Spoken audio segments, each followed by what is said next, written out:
Welcome back, everybody. I'm Jay. He's Maddie. This is Yankee in the Brit Sports Talk. Today, we're going to talk a little bit of QBs, but first, we're going to talk the international games, and I am going to be the old get off my fucking lawn guy today because I'm just going to start with the fact that the first game overseas, Viking Saints, first complaint, 8:30 in the, or it's going to be 8:30 in the morning. Who the fuck is up at 8:30 in the morning on a Sunday? But I'm just sick of going, and it's not even the going overseas that drives me nuts. It's that we have our bye week so fucking early. Mm. Yeah. The bye week being early thing, but then do you want it? The games get more and more important as we go deeper into the season. As long as you've not fucked it I and your want 9 or season's 10. done by. In a perfect Yeah, world, I and want you'd 9, like 10, or 11 for the week of the yeah, bye. and it yeah, but it's would you like to give your 9th, 10th, 11th week up to going to London? I guess, but hey, I all I would. can say is If I had to switch it, I yeah. would. But the players hate it, which also makes me like, fuck. You know what I mean? Yeah, I mean the thing if you come over, I say you just come over, and then that stops it being at 8:30. That's good. That's a good start. A full day of football. You wake up at 8:30 and you just watch football all the way through. That's fun as well. And it's all about the expansion of the game, and that can only be a good thing, really. The expansion of the game. What I don't understand is why does it have to be teams like the Vikings all the time? Like Well, we how have a many the huge Vikings have fan come over a base few over times. there. I found out They this do. week we have a huge fan base over there, which, okay, great. Skull Nation, rock out. That's Mhm. great. But I don't understand why we can't play this game. Okay, first of all, if we're going overseas, why can't it be a Saturday game or something at fucking 7 your time? That would work so much better for us as well. We're a Saturday nation. That would be much better for us. Saturday, 7 o'clock your time, right? You know what I'm saying? 11 a.m. Mhm. here, even 6, a 10 a.m. game. Okay. But if you're on the fucking West Coast, this game is literally at 6:30 in the morning. Hey, I've been up watching games at 6:30 in the morning. It's usually the end of games, but it is your sport, so I don't want to like use that as No, a. I get it, but They could tailor it. They could tailor it much nicer to the American audience, and I I don't like think. it. Sorry, Jay. I was just going to say I don't like it before week like 7. I think it should be like 5 weeks Yeah, in the middle of the season or whatever they're doing. yeah, and I just think they should maybe the reason we get shitty games that don't really mean a lot, like the Vikings versus the Saints, It might be a could. really good game. It could mean something, but I doubt it's going to mean loads. But if we got a Saturday night game, we could actually get something good. I'd give up 2 London games to get something really good. Like, you know what I mean? And not the Vikings and the Saints, 2 good teams, but to Yeah, see because somebody like Patrick Mahomes or somebody like that. we'll Like get to it. But the Munich, best internet. Oh, sorry. Go ahead. Munich, first year they're hosting the fucker, get Tom Brady. Mexico What? gets the best game out of all international games this year, too. We never get the best game. The UK never gets the best game. And we're the San Francisco, Arizona is in Mexico. it's just bullshit. That's my problem with it. London never get the best games. I can understand why Mexico maybe gets a better game, but Munich gets literally Tom Brady the first year that they Okay. host the football. If this makes you feel any better, if you really look at the NFC right now, the Saints are going to be what? Probably the second best team in their division, right? Behind Brady and the Vikings are going to be, unless the world falls apart, at least the second best team in the NFC North. Both teams could be at 2-1 something going into that game. First time UK's ever had 2 winning teams on the field week 4. Maybe this game could determine a playoff seeding at the end of the year. So if you look at it that way, you might get the game, you know what I mean? A game you're looking for. It's just okay, so let's talk about the other game you guys get with, you get the Packers. You get Aaron fucking Rodgers, first time the Packers ever go overseas, and then you get the New York fucking Giants with them. Like, what? There's not a better game on the schedule. And it's a Packers home game, so there's not a better Packers home game. And if the Vikings got to go over there, why isn't it the Vikings-Packers for the Packers home game, or the Bears-Packers for their home? You know what I mean? Do something like that if you're going to give them we got to go over there anyway. So send the Packers and the Vikings to play each other. At least you got division rivals. Yeah, exactly. That's the thing, isn't it? It's if you're going to, are you going to grow the game the best by just putting games on? Because you don't want to detract away, like you don't want to take away really important games from the Packers at Lambeau Field, and you don't want to take away important games for the Vikings or the Saints from their home stadiums and stuff. You don't want to do that. But is the best way to grow the game not perhaps just putting good games in there? Like, just didn't Mexico get the Chiefs Bills or something last year? Like, how come they get fucking insane games and London gets this trash? Like, I know we've got to have the Jags. I understand why we have the Jags. So that's one trash game. Well, I'd have 2 London games, just 2. And we'll have the Jags, whoever they're going to play, and then we'll have a good game, like something good. I think if you look at it, they're selling with these international games, they're selling the fact that the Vikings-Saints rivalry, since what's been going on in the playoffs, every time both of them make it, they see each other, all the way back to like Brett Favre, right? So there's some weird rivalry there with the Saints. I think they're playing off of that a little. But the rest of the games, I think they're playing off stars. Like, we're going to sell Aaron Rodgers. Then we go to the third UK game at Wembley Stadium with the Jags and the Broncos. Aren't they really selling Russell Wilson at that point? You know what I mean? Trevor Lawrence. Yeah. So they're selling the players more than the game, I think, at this point. Yeah, we got lucky that Russell Wilson's a Bronco there, though. Well, I think that's why they put that game on there. Let's sell Russell Wilson to the. Maybe. I just, I don't understand the scheduling a lot of the time, and I think we could just, there are things that we could do that can make it work a lot better. I think giving a British franchise would genuinely be the best way at this point, and just the British team play the first half of the season, they do all at home, and the second half of the season they do all in the States and things like that. Another thing that would make it easier for teams to stomach, because it's the players hate. I've been listening to players bitch about how early this bye is for a lot of them, not just the Vikings, like just in general, the early buys, right? So back, I don't remember if it was 93 or 94. It was still 16 games, but one year they experimented when I was a teenager with 2 buys in a season. Mm. If you're going to 18 games, let's just make it a 20-week season. You get to get an extra week on TV, so the TV pays the NFL more. Great. Expand the roster a little because you're going to have to with 18 games anyway. Great. And then just give them 2 buys. Every team gets one in the beginning of the year and at the end of the year, like somewhere, so that if you do have to, and you're going to see more overseas games, it's just going to keep growing this way, that if you're at the beginning of the year and you got this early buy, it's like, okay, but we still got this second buy at the end of the year. Yeah, what I don't understand is just give everybody their buy, just have 1 week off the NFL and just give everybody their buys at the same time.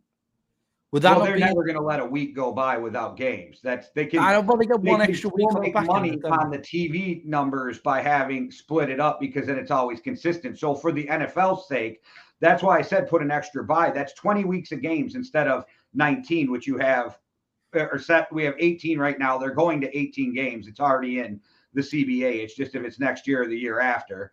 So you're going to have 19 weeks. Just give an extra bye. Now you got 20 weeks of TV that these TV stations are bidding hundreds of billions of dollars for. Yeah, I mean, what you could do is you could put the all-pro star game in a bye week, or like take 2 weeks off, put the pro game in put the all pros in a bye week, because that's not doing fucking anything at the end of the year anyway. You like, adorable little British guy. It's just weird, the U.S. would never, dude. The NFL fans would lose their fucking mind if there was a week in the middle of the season without a game. I get what you're saying, and it absolutely makes sense. I just don't think you'll ever sell it to the consumer over here or those NFL greedy oligarchs. Yeah, well, the UK goes through a very similar thing. So in Europe, they have a winter break. It's like 2 weeks. So after Christmas, you get 2 weeks off. And then they just play more games on the back end, because like with football, you can play 2 games in a week. Fine, whatever. Right.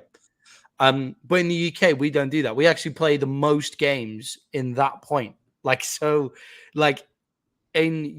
have to play. So all the teams play on Boxing Day. All the teams play on New Year's Day, and there'll be a Saturday in there somewhere. So you get teams playing like 3 games in a week and things like that. So we're very similar in terms of that. But we're like, people are like, let's just have a winter break. Just have the fucking winter break. It just makes so much more sense in terms of player safety, in terms of fairness, in terms of you actually get the best players on the pitch because they're not injured all the fucking time. Like that's a bit different, but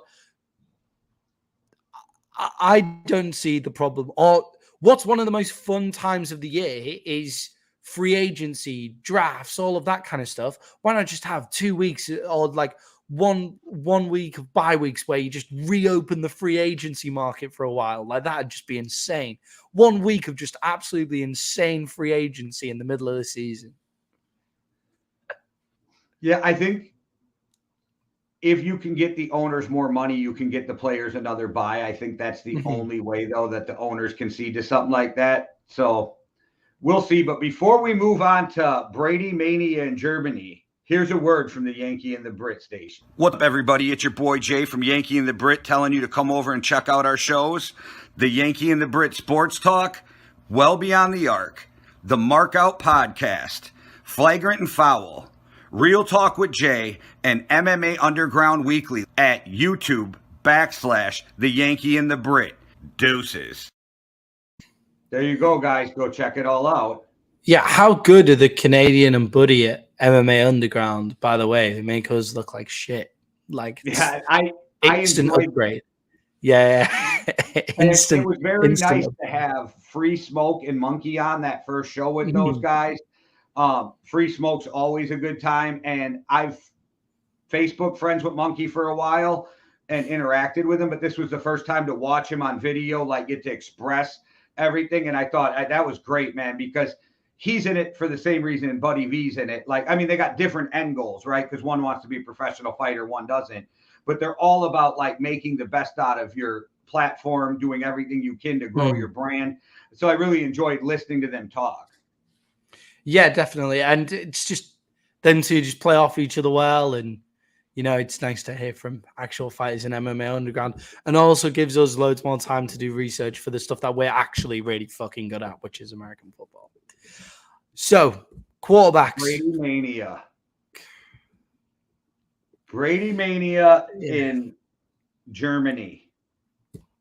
Yeah, Germany is a real hotbed of European football at the minute.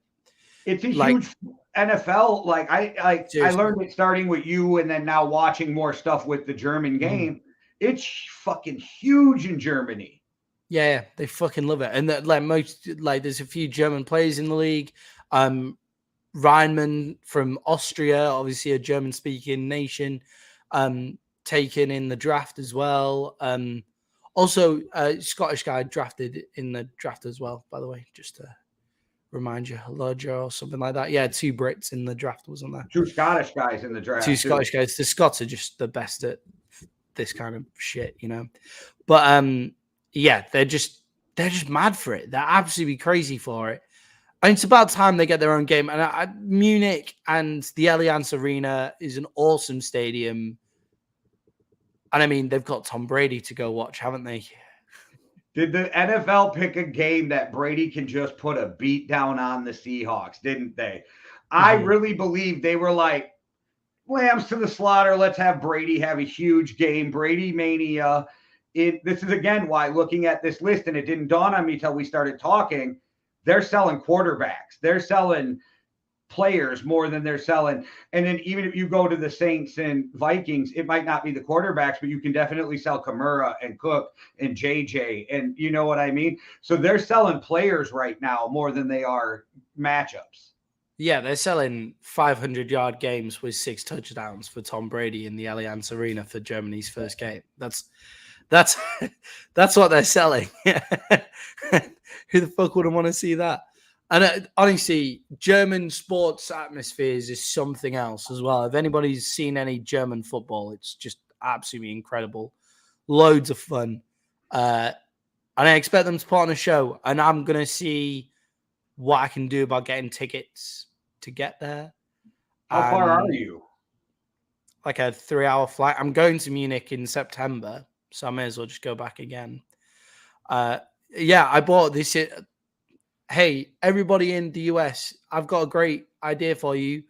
Go to Interrail or Eurorail.com, buy a pass for £300 that gives you unlimited rail travel in Europe, and it's 50% off of the minute for the next day. So yeah, do that. It's good. It's good shit. That's what me and Cynthia have just bought one of them. And it gives it for a whole month. So in September, we're going around for a whole month. So I'm going to go to Munich, but I'm looking at going to Munich for this game as well, because I've been to London and it's good, but like, it's weird. It's a really weird thing, like, because nobody has one team. That's why I think a franchise would be a better thing for the UK at this point as well, because it's like the atmosphere is a bit off. Because like, I don't know how far out, but it's coming. It just British atmosphere when it's British people supporting a British team and things like that is something to behold. But it's just a weird like amalgamation of everyone. So like you'll see all 32 teams. Me and my dad played a game where it was spot all 32 teams NFL jerseys in the stands and stuff like that. So it makes for a really weird atmosphere. And I think the Germans might do something about that, especially with it being recent Super Bowl champs, Tampa Bay Buccaneers, and Tom Brady coming to town. I feel like everybody there is going to be getting some sort of Bucs jersey or something like that, just to create some sort of mad atmosphere. Yeah, it's going to be Brady mania. Peter King did a article about this and how he thinks that Germany's just going to light up with Brady mania while he's over there. Yeah, same colored jerseys as Bayern Munich as well. So like that's the football team that play there. So that I feel like it'll be a bit more of a spectacle on the side of the book. London's very much a like amalgamation of all the NFL teams coming together and seeing how wide ranging the support for really obscure NFL teams are. Like the Detroit Lions have a big support here. And as you say, the Vikings have a huge support here as well. Every vintage shop I go into seems to have, I go into vintage shops looking for old Cowboys jerseys and stuff. And there's just Vikings jerseys everywhere. It's insane. But I think Germany might have a bit more of a partisan crowd, especially considering how shit the Seahawks are going to be without Russell Wilson. Well, in the fifth and final international game, Mexico City, Mexico gets the 49ers versus the Cardinals. And I think they get the best matchup. Again, Mexico, right? But I think they get the best matchup out of all 5 games. Well, I think it's easier for them to get a better matchup. And I mean, Arizona is just on the border of like, If you live in Yuma, Arizona, you're 10 minutes from the Mexican border. Yeah, exactly. So that like I feel like, and California as well, I feel like there's a lot of, I feel like that makes a lot of sense. Like their fan base doesn't have to travel too far in order to go down and see that. I imagine those two teams have a huge fan base in Mexico as well. And yeah, I can see why that game makes a lot of sense in Mexico City. Also, time zones work a lot easier. So the bigger games, you can give them over. This game proves you cannot argue, well, we don't want to do a division game internationally because we're looking at a division game. So again, why aren't the Packers and the Vikings if they're both going over there? And maybe that's just the Viking fan in me. Let's play them somewhere other than Lambeau. And we're undefeated over in the UK. I'm just saying. So let's play the Packers in, what is it? Tottenham State. What is that called? Tottenham Stadium? New White Hart Lane. The Tottenham Hotspur Stadium, New White Hart Lane.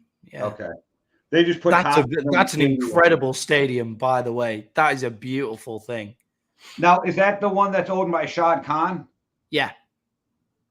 Yeah, that's the they have a float on float. The problem with Wembley is you guys come and then you can't use Wembley for like 2 or 3 weeks after because you fuck it up because you're on the sidelines. You have 100 people, so like the side of the pitch is just a mess. Whereas at the Tottenham Hotspur Stadium, they have a float on, float off pitch, so that it works a lot easier.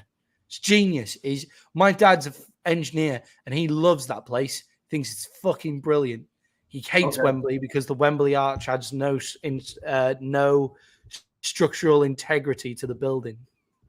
Okay, I can see that as a engineer. You're like, what the fuck's the point of that? But who the fuck wouldn't want to go watch American football in Mexico City? Like, why wouldn't you just want to go do that? Doesn't that sound like just a great thing to want to go do? It sounds like a good time. Definitely. And a divisional rival game in Mexico City. That's a night game, right? So why can't we? Don't get me started. The time zones are easier there. Like, you couldn't do a night game in the UK. You couldn't do a US night game in the UK because then it'll...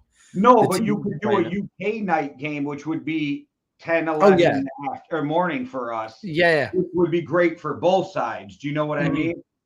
Yeah. Well, our nighttime start in the football season. Our nighttime starts at bloody 6 o'clock. So it'll be a whole night game. But like, you could start at 8 and finish it. Right. I'm just saying something. They could do something to where it's not 6:30 in the morning on the West Coast. That's just weird. What time's the Munich game? The Munich game is 9:30 a.m. Eastern time. So that's 8:30 my time. Yeah. They're 1 hour ahead of us as well. So that's 2:30 in the afternoon for you. So it's 3 in the afternoon for them. Yeah. That's fair enough. But it's weird because London has 24-hour public transport. It's a city that like would lend itself well to a night game. Like I literally went to a gig at Wembley that finished at 11 the other day and found no problem getting home from there. So it's not like it's a fan issue. It's not any issue. It's some sort of weird. I think it's because they just want to have a day of continuous football all the way through the day because the ads that you can stick on that all day. Yeah, like I said, the more games that come out, I think that they'll figure it out. I don't think it's way out of the realm of possibility when they go to 18 games that they go to 2 bye weeks too. I think that's a real possibility. Mm-hmm. So if that happens, like I said, these beginning bye weeks, then I wouldn't be pissed off that I got a week 5 bye because I know in week 10 or 11 or 12, I got another bye coming or whatever. You know what I mean? At the back end. Yeah. And you've got to feel that there's some sort of expansion coming, and there's a few cities in the US that deserve to. St. Louis, they could probably do with just giving them a team back because of the lawsuits pending. That's the only reason too, because they don't support the shit out of their team unless they're winning.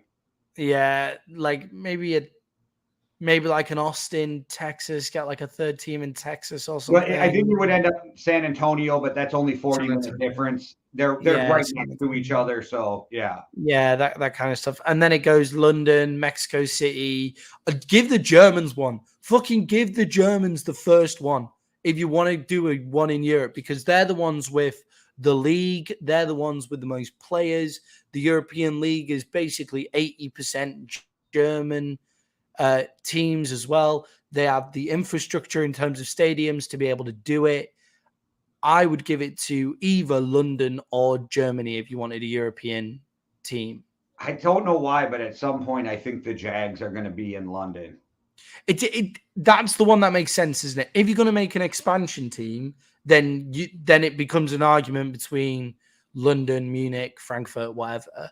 But then if you are talking an actual team moves, then it's the Jags to London, isn't it? Because Shad Khan is over here already. Yeah, and if you move the Jags to London, Jacksonville proved they'll support a team, so you could even do another expansion team there. But that's a whole nother ball of worms.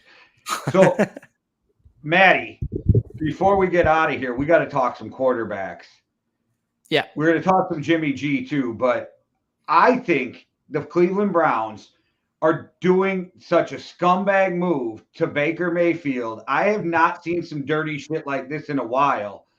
And they're going to fuck with him to the point where, are they going to ask this guy to play during fucking Deshaun Watson's suspension? Yeah, 100%. That's the reason why he's still there. Go fuck yourself. That's the reason why he's still there. Scumbag move, scumbag quarterback a little bit, bit of a scumbaggy organization. Deshaun Watson, they've hired a potential scumbag there as well. It's not a good look. It's not good optics, as the marketers would say.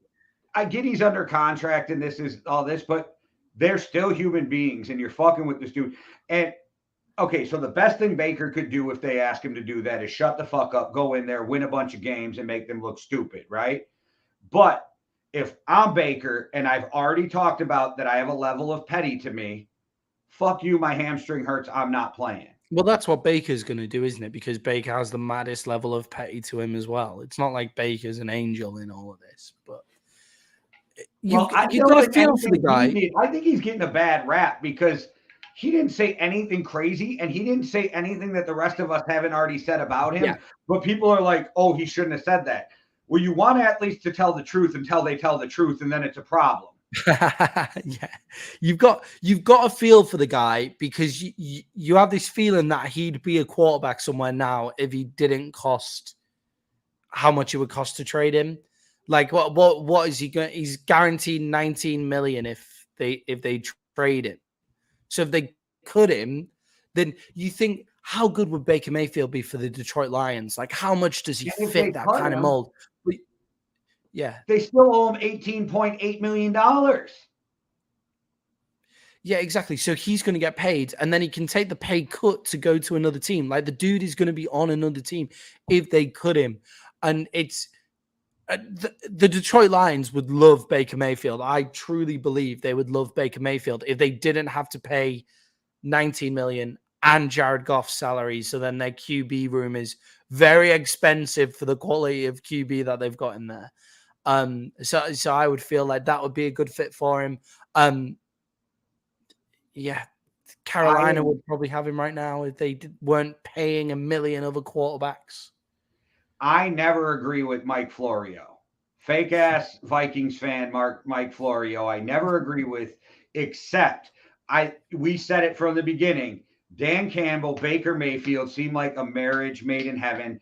I actually don't even want to see it as a Vikings fan, but for the fit and for football, like talk, that's a perfect place for Baker Mayfield. Now, Pittsburgh was a great place too, but Kenny Pickett now I think muddies that water, so that's not going to happen.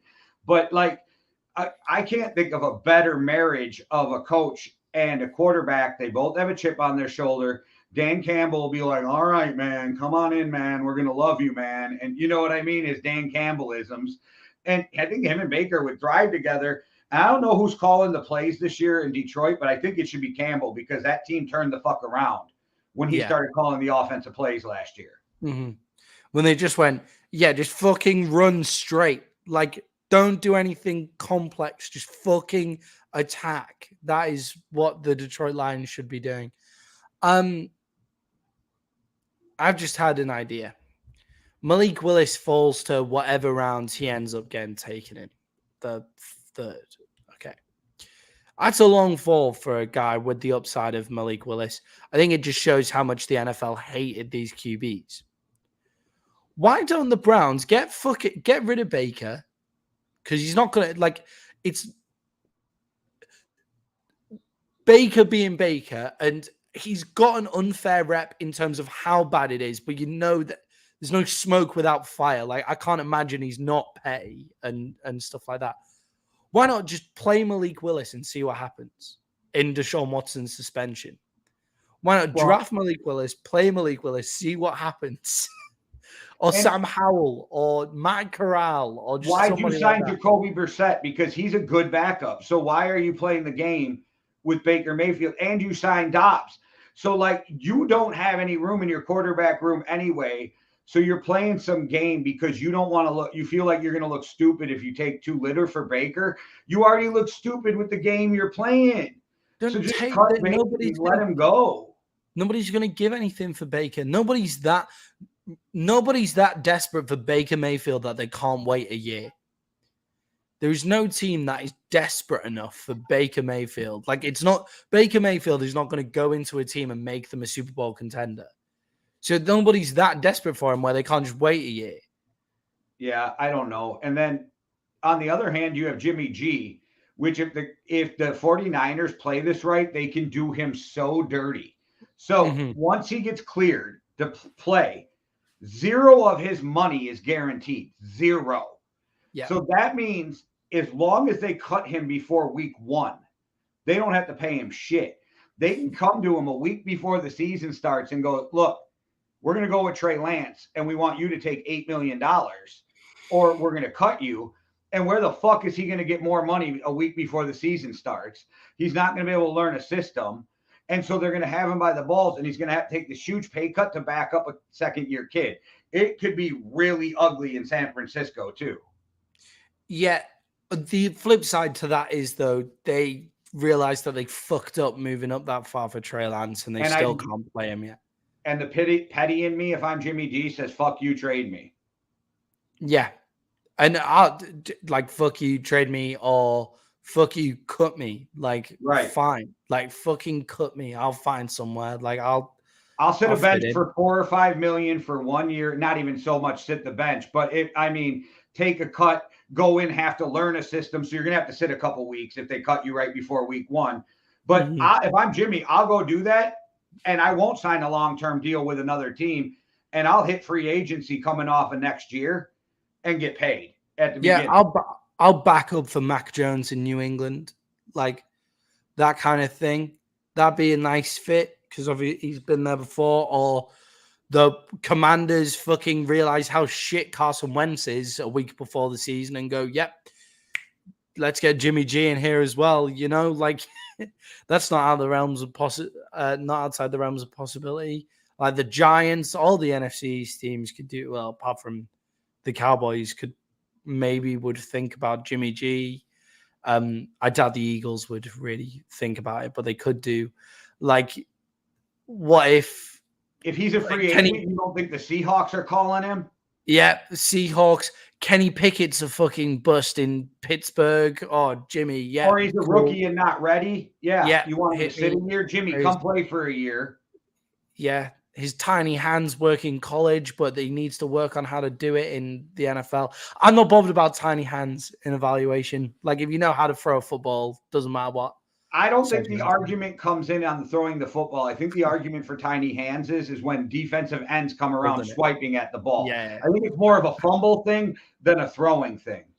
Yeah, so Jimmy G, although could end up in a really dirty and shitty spot that the 49ers put him in, if he plays it right, he could also end up with a pay cut. Like, he's going to lose money this year, I think, anyway. Like, well, he's playing the game, and we know that when he decided to have surgery, because that was a slight fuck you to the 49ers right as they were trying to trade him. He's like, oh, I'm gonna go have surgery. Yeah, Jimmy G has made enough fucking money for not playing any games in his football career to warrant maybe taking a little bit of a pay cut to go to a good situation. I think also Jimmy G's putting their feet to the fire, but differently than Baker Mayfield. I think they're both. But again, I don't think either of them are wrong. And I'm going to say this again. They always say, oh, athletes just give cookie cutter answers. They just say the Patriot way shit. Why don't they speak the truth? And the second they talk the truth, everything the rest of us are saying, they're an asshole for telling the truth. I don't have a problem with it. I don't think Baker was, when he said, did I feel disrespected? Yes. Do I feel like they should let me go and trade me? Yes. Like, I don't think anything he said was wrong. Like, I just don't get why speaking how you feel becomes a dirty thing in with an Yeah, athlete. it's like everybody's analyzing what Tannehill said down to the teeth, where it's not my job to mentor this kid. I agree. No, it's not. It's not his job. It's the right thing to do, but it's not his job. But he does say he does say, like, if he learns some things from me along the way, then that's good. Like, it's not like he said, I won't fucking teach him anything. He's gone, it's not my job to make sure that he's a good quarterback, because, like, and people are saying how center for the Eagles, Kelsey, said that, oh yeah, he loves his replacement and stuff like that. Well, yeah, because the dude's old as fuck. Tannehill is like, he's got a year or two in left. his prime. So, Tannehill pretty much quoted Brett Favre with the Aaron Rodgers thing. I'm not his mentor. If he learned stuff from watching me, great. Look, Brett Favre, Joe Montana, he didn't fucking help Steve Young along. He was fighting for that job against Steve Young. Dan Marino never mentored anybody. Peyton Manning never mentored anybody. Tom Brady and Jimmy G. Yeah, Elway never mentored anybody. Brady. I am not trying to train the guy who's trying to take my job. And there's nothing wrong with that. And people need to get over the fact that he spoke it. And I hear, like, DeMarcus Ware goes, it's true, but he shouldn't have said it. Fuck that. You guys want athletes to be honest. And then when they are, they're an asshole. And I don't care what anybody says. If you're making $25+ million a year, I don't care what you do. You are not trying to help the guy behind you take your job. Yeah, and I like Kurt Warner's tweet after saying everybody could come talk to me. That's fine. You're an ex-QB. They're the exact people you're the exact person they should be coming to. Chris Sims. Everybody go talk to fucking Chris Sims. Guy's brain lives and breathes quarterback. Kurt Warner lives and breathes quarterback. Get Peyton Manning on the phone. Eli, all of that shit. Ben Roethlisberger, if you Kenny Pickett. The difference is they're retired. You're not taking their fucking job. Tom Brady, I imagine, is mentoring Kyle Trask. I imagine Tom Brady is mentoring Kyle Trask because he knows that Tom Brady's job will be his until he decides to retire now. But when there was that, could we move off Tom, bring in Jimmy G? He said, fuck Jimmy G, because that's my fucking job and you're not taking it. He knows Kyle Trask isn't going to take his job. Tony Romo mentoring Dak. Tony Romo knew he was at the end of his career. Tony Romo knew he was fucked. And just because he said it, if you listen to what they were like, no, he was that, they were cool, but they weren't that cool. It's not like Romo was inviting him over for fucking dinner and watching film with him. You know what I mean? Yeah, exactly. And it's like they knew, like, Romo only, like, Romo came on the sidelines and mentored him from the sidelines. And I'm convinced he only does that because Tony Romo does that on commentary, and you're not meant to do that shit because then you're foreshadowing the game. Like, I think he just loves the game that he comes in and does that for Dak Prescott. I don't see anything wrong with what Ryan Tannehill said, and I'm sure he will point Malik Willis in the right direction. I'm sure if Malik Willis comes to him with a question, he's not going to do some like Wile E. Coyote roadrunner shit and like turn the sign around so he goes the wrong way. Like, he's going to show him the right direction which to go. It's just not his job to do that. It's like, I know Rodgers answers questions for Jordan Love and helps him out on the field a little if he asks, he said. But do you think do you think he walked in, put his arm around Jordan and was like, I got you. Let's go to dinner and talk about this. That shit wasn't happening. And the thing is that, yeah, Kurt Warner, it's really easy to say from a Hall of Fame retired quarterback that I would have mentored him. Would you if he was nipping on your ass to take your job? Because you had to sit the bench in New York, and you remember what that feels like when they drafted Eli and your ass lost your job. Yeah, and Tannehill's position as a quarterback is not strong enough to do that. It's not like Tom Brady and Kyle Trask. It's not like, I don't know, Kirk Cousins and Kellen Mond. It's not that kind of deal. super talented third rounder. Yeah, it's Ryan Tannehill is a converted wide receiver to quarterback who had a shitty record before getting to Tennessee. And then Malik Willis has ridiculous upside, good value in the third round quarterback. I don't care what people say about this QB class. Getting Malik Willis in the third round is good value, I think. Absolutely, because even if he burns out, it was a third round to take a chance on a guy who could be something. And if you're Tannehill, you're looking at this organization going, you just got rid of my best weapon and got me a rookie who might be good. Might be good and take my fucking job. No, I meant for the receiver, but yeah, that rookie too. Yeah. But you get me a rookie receiver, sure, he might be good, but you just traded away fucking AJ when I knew he was good. Yeah. I don't see a problem with what Tannehill said. I feel fucking really sorry for Baker, and Jimmy G, I think, is more likely to land on his feet than land on his face and be stuck in the 49ers. I agree. And I think once we get to training camp, maybe we'll know more about what's going on with both of these guys. And I hope they both don't just get stuck in bad situations. Let them go and play somewhere. Let them either sink or swim on their own accord, not because you buried them on a bench for some petty ass reason. You know what I mean? I think these teams are starting to worry about looking stupid for we didn't get enough for them. And I think that's a bad way to be looking at the NFL. But please let Baker play in Detroit. Please. It's what everybody wants to see. All right, guys. Well, we'll be back at you. We'll give you grades of what we thought for the draft. We'll be breaking down the upcoming season. The schedule will be hitting at some point, so we'll have to go through that. There's a bunch more to come, but we thought we needed to talk these international games and a couple quarterbacks. We're just not sure what the hell's going on with. And we have the reason we always talk these international games is we have a different insight to lots of other podcasts when it comes to international games. Yeah, the Yankee and the Brit. Something about that. Yeah, something to do with that. Something to do with that. All right, guys. Well, thanks for watching. One world, one love. Deuces. Cheerio.